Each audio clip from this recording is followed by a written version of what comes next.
সিরিজের আরও একটা এপিসোড নিয়ে আমি চলে এসেছি এবং এই মাত্র নিউজিল্যান্ড এবং শ্রীলঙ্কার মধ্যে টি-20 বিশ্বকাপের ম্যাচ হয়ে গেল এবং সেই ম্যাচে নিউজিল্যান্ড জিতে গেল। জিতে গিয়ে তারা সেমিফাইনালের দিকে এগিয়ে গেল অনেকটা এবং শ্রীলঙ্কা এবারে টি-20 বিশ্বকাপে প্রথম দেশ হিসাবে কিন্তু এলিমিনেটেড হয়ে গেল। মানে প্রথম দেশ এবং এখনও পর্যন্ত একমাত্র দেশ যারা টি-20 বিশ্বকাপ থেকে কিন্তু এলিমিনেটেড হয়ে গেল। খুব ডিসঅ্যাপয়েন্টিং পারফরমেন্স শ্রীলঙ্কার পক্ষে, কারণ তারা হোস্ট টিম ছিল এবং অনেক আশা করছিল অস্ট্রেলিয়াকে হারানোর পর যে শ্রীলঙ্কা অন্তত সেমিফাইনালে যাবে, কিন্তু প্রথমে ইংল্যান্ড এবং তারপর তারা আজ নিউজিল্যান্ডের কাছে হেরে গেল। এবং কৃতিত্ব দিতে হয় নিউজিল্যান্ড দলকে। আইসিসি ইভেন্টে নিউজিল্যান্ড বরাবরই খুব ভালো খেলে, আজও খুব ভালো ক্রিকেট খেলেছে। একটা সময় তাদের 6টা উইকেট পড়ে গেছিলো 100 রানের মধ্যে। এরপর মিচেল স্যান্টনার ও ম্যাকলোনের মধ্যে একটা পার্টনারশিপ হয়। এরপর শ্রীলঙ্কা যখন ব্যাট করতে নামে, শ্রীলঙ্কা কিন্তু টোটালি আউটপ্লে ছিল এবং কখনোই মনে হয়নি যে Sri Lanka they can chase this run, Sri Lanka এই রানটা চেস করবে, এটা কখনো কিন্তু মনে হয়নি। রাচিন রাবীন্দ্র কিন্তু 4টে উইকেট পেয়ে গেল, অর্থাৎ শ্রীলঙ্কা এলিমিনেটেড হয়ে গেল এবং নিউজিল্যান্ড শুধু জিতলো নয়, তাদের রান রেটটা অনেকটা বেশি হয়ে গেল। England 4 points, New Zealand 3 point, Pakistan 1 point. অর্থাৎ নিউজিল্যান্ড যদি ইংল্যান্ডকে হারিয়ে দেয় তাহলে তারা গ্রুপ টপার হয়ে ইংল্যান্ডের সাথে তারা সেমিফাইনালে চলে যাবে।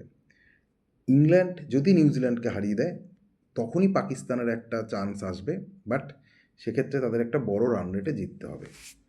তো খুব ডিসঅ্যাপয়েন্টিং শ্রীলঙ্কার পক্ষে, হতাশাজনক একটা পারফরমেন্স, হোস্ট কান্ট্রি তারা।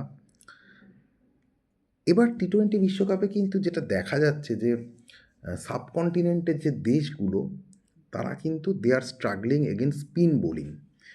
মানে প্রত্যেকটা দেশ, মানে সাবকন্টিনেন্টের বাইরে যে দেশগুলো তারা কিন্তু অনেক প্রিপেয়ার হয়ে এসছে এবং সাবকন্টিনেন্টের দেশগুলো কিন্তু স্পিন বোলিংয়ের বিরুদ্ধে রীতিমতো স্ট্রাগল করছে। সেটা ইন্ডিয়া বলো, সেটা পাকিস্তান বলো, সেটা শ্রীলঙ্কা বলো, প্রত্যেকেই কিন্তু। আমি যদি ইন্ডিয়ার কথায় আসি, ইন্ডিয়া তো রীতিমতো স্পিনের বিরুদ্ধে স্ট্রাগল করছে, বিশেষ করে অফ স্পিনারদের বিরুদ্ধে। এবং এটা একটা এখন বলতে পারি স্ট্র্যাটেজি হয়ে গেছে যে ইন্ডিয়া যখন ব্যাট করতে আসবে অপোনেন্ট একজন অফ স্পিনারকে দিয়ে শুরুতে বল করাবে। তো এর কারণ কি? মানে তার মানে কি অপোনেন্টের যে স্পিন অ্যাটাক সেটা আমাদের স্পিন অ্যাটাকের থেকে অনেকটা এগিয়ে, বা সাবকন্টিনেন্টের দেশগুলোর থেকে অনেকটা এগিয়ে? একসময় ইন্ডিয়া, শ্রীলঙ্কা, পাকিস্তান তারা খুব ভালো স্পিন খেলতো, যদিও সেটা এখন চলে গেছে। আজকে শ্রীলঙ্কা যেভাবে স্ট্রাগল করছে, পাকিস্তান যেভাবে স্ট্রাগল করেছে, ইন্ডিয়াও স্ট্রাগল করেছে। এবং অপোনেন্ট আমি আজকে দেখছিলাম নিউজিল্যান্ড প্রায় 4জন spinner, Mitchell Santner, Rachin Ravindra, Glenn Phillips, Ish Sodhi, প্রায় 4জন স্পিনার নিয়ে খেলেছে। ইংল্যান্ড প্রায় 3জন স্পিনার নিয়ে খেলছে, ডসন, জ্যাক, আদিল রশিদ। পাকিস্তান নিজেরা প্রায় 5টা বা 6টা স্পিনার নিয়ে খেলছে, কিন্তু তাদের ব্যাটসম্যানরা যখন ব্যাট করতে আসছে অপোনেন্টের এগেনস্টে স্ট্রাগল করছে। তার কারণ একটা হতে পারে যে তার মানে কি অপোনেন্টের যারা স্পিনার, তারা সাবকন্টিনেন্টের যারা স্পিনার রয়েছে ইন্ডিয়া, পাকিস্তান বা শ্রীলঙ্কা, তাদের থেকে অনেক বেটার বল করছে। ইন্ডিয়া সাউথ আফ্রিকা ম্যাচে যদি দেখো যে সেখানে কেশব মহারাজ কি আউটস্ট্যান্ডিং বল করে চলে গেল, মাকারমান প্রথমে একটা উইকেট নিয়ে দিল, কিন্তু আমাদের ফ্রন্টলাইন বোলার যিনি ছিলেন তিনি 4 ওভারে 47 রান দিলেন।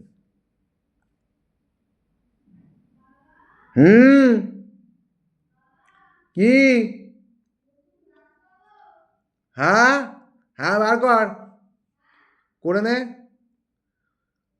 তো 4টে উইকেট নিয়েছে। তো এইটা বোঝাই যায় যে ইন্ডিয়ার ব্যাটসম্যানরা কিন্তু দে আর স্ট্রাগলিং, তারা কিন্তু স্ট্রাগলিং করছে। তার মানে অপোনেন্ট অনেক প্ল্যানিং করে এসছে, কীভাবে অপোনেন্টের বোলারের অনেক প্ল্যানিং করে এসছে যে কীভাবে ইন্ডিয়া, পাকিস্তান, শ্রীলঙ্কার বিরুদ্ধে বল করতে হয়। তো তার মানে অপোনেন্টের বোলারেরা অনেক বেশি ভালো বল করছে এবং আমাদের সাবকন্টিনেন্টের ব্যাটসম্যানরা কিন্তু স্ট্রাগল করছে এবং এটা ফ্যাক্ট। মানে এই ওয়ার্ল্ড কাপে যদি তুমি দেখো ইন্ডিয়ার ব্যাটিং খুব একটা ভালো হচ্ছে না, পাকিস্তানের ব্যাটিং খুব একটা ভালো হচ্ছে না, শ্রীলঙ্কার ব্যাটিংটা খুবই খারাপ হচ্ছে এবং ম্যাক্সিমাম উইকেটগুলো কিন্তু যাচ্ছে অপোনেন্টের স্পিনারদের কাছে। তার মানে বলতেই হবে যে স্পিন খেলার মতো সেই কোয়ালিটি এখন ইন্ডিয়া বলো, শ্রীলঙ্কা বলো বা পাকিস্তানের ব্যাটসম্যানদের মধ্যে কিন্তু নেই। আমি যদি ইন্ডিয়ার কথা বলি, not this world cup, last 4-5 বছর স্পিনারদের এগেনস্ট ইন্ডিয়ার ব্যাটসম্যানদের উইকনেস চলে আসছে। তার মানে এটা কিন্তু একটা খুব মানে চিন্তার ব্যাপার যে সাবকন্টিনেন্টে আগে বিশ্বকাপ হলে বা কোনো টুর্নামেন্ট হলে এশিয়ার দেশগুলো অনেক ফেভারিট থাকতো, তার কারণ they have the quality spinner, এবং সেখানে অপোনেন্টের স্পিনারদের তারা খুব ভালোভাবে হ্যান্ডেল করতো। কিন্তু এখন কিন্তু সে সিচুয়েশনটা অনেকটা চেঞ্জ হয়ে গেছে। এখন কিন্তু অপোনেন্ট মানে ইংল্যান্ড দেখো প্রায় 3 থেকে 4 জন স্পিনার নিয়ে খেলছে, নিউজিল্যান্ডও তাই, সাউথ আফ্রিকা অনেক সময় 2 থেকে 3 জন স্পিনার নিয়ে খেলছে, এবং তাদের এগেনস্টে কিন্তু আমাদের ব্যাটসম্যানরা স্ট্রাগল করছে।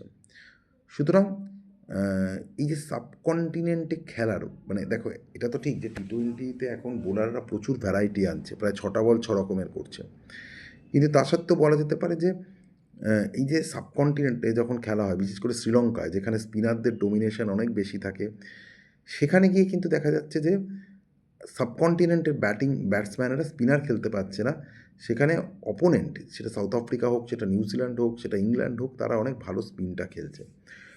তার মানে এটা কি প্রমাণ যে ইন্ডিয়া বা পাকিস্তান এরা কিন্তু ভালো স্পিন খেলতে পারছে না। আজকে তুমি দেখো পাকিস্তান প্রায় 5 জন স্পিনার নিয়ে খেলছে, শ্রীলঙ্কাতে খেলছে 5 জন স্পিনার নিয়ে খেলছে, কিন্তু আজকে পাকিস্তান কোয়ালিফাইং করবে কি না সেটা প্রশ্ন। সেখানে দাঁড়িয়ে ইংল্যান্ড নিউজিল্যান্ড প্রায় কোয়ালিফাইং করছে। তার মানে হয়তো আমাদের মানে যখন পাকিস্তান ব্যাট করছে, অপোনেন্টের স্পিনাররা এত ভালো বল করছে যে তার বিরুদ্ধে কোনো ক্লুলেস। এবং তুমি যদি ম্যাক্সিমাম উইকেট দেখো, তুমি পাকিস্তান ইংল্যান্ডে দেখো সেখানে স্পিনাররা ডোমিনেট করেছে, আজকে নিউজিল্যান্ড শ্রীলঙ্কার দেখো সেখানে রাচিন রবীন্দ্র ডোমিনেট করেছে।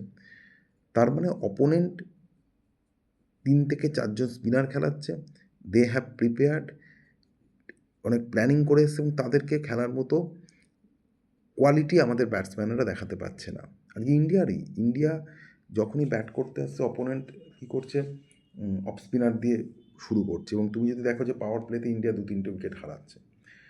সাব তার মানে এটা একটা প্রবলেম হচ্ছে স্পিনারদের এগেনস্টে সাবকন্টিনেন্টের ব্যাটসম্যানদের। তো যাক, আজকে যেটা হলো যে শ্রীলঙ্কা এলিমিনেটেড হয়ে গেল, নিউজিল্যান্ড 3 পয়েন্ট পেয়েছে, অলমোস্ট তারা সেমিফাইনালের দিকে এগিয়ে গেল। তারা যদি লাস্ট ম্যাচে ইংল্যান্ডকে হারিয়ে দেয়, গ্রুপ টপার হিসাবে তারা কোয়ালিফাইং করবে। যদি হেরে যায় ইংল্যান্ডের কাছে, সেক্ষেত্রে পাকিস্তানকে একটা বিগ মার্জিনে শ্রীলঙ্কাকে হারাতে হবে। কাল 2টো খেলা আছে, 2টো খুব ভাইটাল খেলা। প্রথম খেলা সাউথ আফ্রিকা এবং ওয়েস্ট ইন্ডিজের মধ্যে রয়েছে এই ম্যাচটা, এবং দ্বিতীয় খেলা জিম্বাবুয়ে এবং ইন্ডিয়ার মধ্যে রয়েছে। অ্যাজ এ ইন্ডিয়ান সাপোর্টার কালকে আমরা চাইবো যে সাউথ আফ্রিকা জিতুক। সাউথ আফ্রিকা যদি কালকে জেতে, সাউথ আফ্রিকা সেক্ষেত্রে কোয়ালিফাইং করে যাবে। সেক্ষেত্রে লড়াইটা হবে ইন্ডিয়ার সাথে জিম্বাবুয়ে এবং ওয়েস্ট ইন্ডিজ, এবং যদি বিকেলে ইন্ডিয়া জিম্বাবুয়েকে হারিয়ে দেয়, তাহলে ইন্ডিয়া এবং ওয়েস্ট ইন্ডিজের যে ম্যাচ 1 তারিখ, সেটা কোয়ার্টার ফাইনাল হয়ে যাবে, ইডেন গার্ডেন্সে খেলা হবে সেটা। সুতরাং সেক্ষেত্রে আমরা চাইবো যে কালকে সাউথ আফ্রিকা জিতুক। যদি সাউথ আফ্রিকা হেরে যায়, সেক্ষেত্রে আবার রান রেটের একটা প্রশ্ন এসে যেতে পারে। সুতরাং সাবকন্টিনেন্টের টিমগুলো কিন্তু they are struggling this world cup. যেটা মনে করা হয়েছিল যে ইন্ডিয়া শ্রীলঙ্কায় খেলা হচ্ছে, সাবকন্টিনেন্টের টিমগুলো অ্যাটলিস্ট সেমিফাইনাল 2 টিম যাবে, কিন্তু দেখা যাচ্ছে ইন্ডিয়া তাদের সেমিফাইনালে যাওয়া নিয়ে প্রশ্নচিহ্ন, পাকিস্তান তাদের সেমিফাইনালে যাওয়া নিয়ে প্রশ্নচিহ্ন, শ্রীলঙ্কা তো আজকে অলরেডি এলিমিনেটেড হয়ে গেল। সুতরাং কাল ইন্ডিয়াকে জিম্বাবুয়েকে হারাতে হবে, এবং এটা এক্সপেক্ট করবে যে সাউথ আফ্রিকা ওয়েস্ট ইন্ডিজকে হারাবে, এবং তারপরে 1 তারিখের ম্যাচটা একটা নকআউট ম্যাচ হবে ইন্ডিয়া ওয়েস্ট ইন্ডিজের মধ্যে। কাল ইন্ডিয়া জিম্বাবুয়ের ম্যাচ নিয়ে বা কী ধরনের ফার্স্ট 11 হতে পারে, 9টা নাগাদ একটা স্পোর্টস ক্রেজির অনুষ্ঠান করব। আজ এই পর্যন্ত স্পোর্টস ক্রেজি, নমস্কার।